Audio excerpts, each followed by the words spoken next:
What's going on? So today we're gonna be reviewing the Air Jordan 5 Black Metallic Reimagined 2025 Retro. Now, I'm not gonna lie, I'm pretty satisfied with this retro. The thing that I hate the most personally, and it's just my personal preference, is this Nike Air shit. But we'll get to that later. Right now, I do want to highlight the positives because I don't want to sound like a fucking negative guy completely, even though I do not completely like this retro. The toe box is very sleek, and to my knowledge, which if I'm wrong, you guys can feel free to correct me in the comments. This is now the most accurate representation of what the 1990 Jordan 5s look like. We had other attempts like the 2020 version with the Fire Reds and other 5s that attempted to do that. But to me, and from what I know, I believe this is the closest they've gotten. They highlighted the white cuts, which are 3M in this case, but they highlighted that.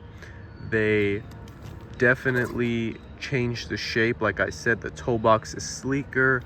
The netting is a bit smaller. The tongue is a bit more like the OGs. It's less puffy. It's a bit shorter in a way. And also it came with these little like fucking cardboard pads, I guess, to cover the fucking tongue and take care of it, which was nice. Obviously there's 3M across these lines, all these little lining that you see when you take a fucking picture. It fucking flashes. Super cool little concept right there. Also the Nike Air, we'll get back to that. Again, I don't want to talk about it. It comes with white laces. Apparently that's how Mike wore his. He had a little exclusive pair that he wore like that. Still surprised as to why they didn't throw the 23 on here. I don't think we've gotten a fucking 23 on a 5 since like 2013. So it'd be interesting to at least get that. Can't remember the last time we got the 23 on a 5. The speckle is nice. You know, the paint is nice. One thing that I will say, at least from my perspective, is that these have been on the little bit better side compared to the shit Nike quality has been. The shit quality Nike has been releasing. These are on the better side. I'll give you that. I didn't expect resale to hit around 3 anything. I'm not gonna lie.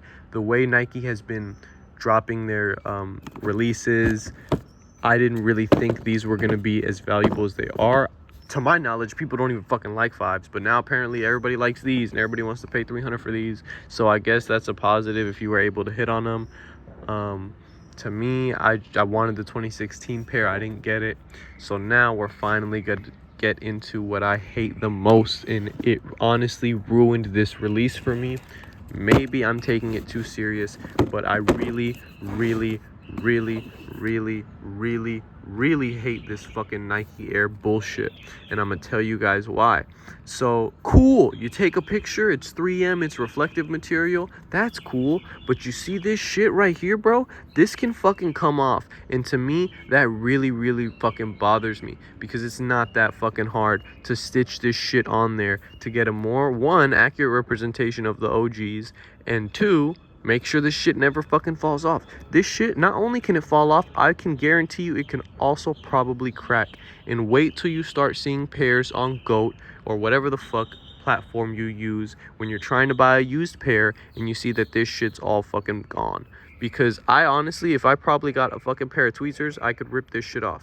I don't really like that, because when it's stitched on there, it can still fucking mess up. Sometimes the stitching still starts to undo over time. So to me, this was the biggest fucking flop and letdown. I honestly, that fucking ruined the release for me, because it was so important to me to get that. I just wanted the 2016 version just a little bit more accurate to the OG. That's all I wanted. So I thought we were getting that with this. This shit right here fucking irks my fucking nerves, bro, and it really pisses me off. I'm not gonna lie. It makes me not even completely want them for real, because it's just so stupid. Like, look at that, bro. Like, I already feel like I can just pull that Nike Air off, bro.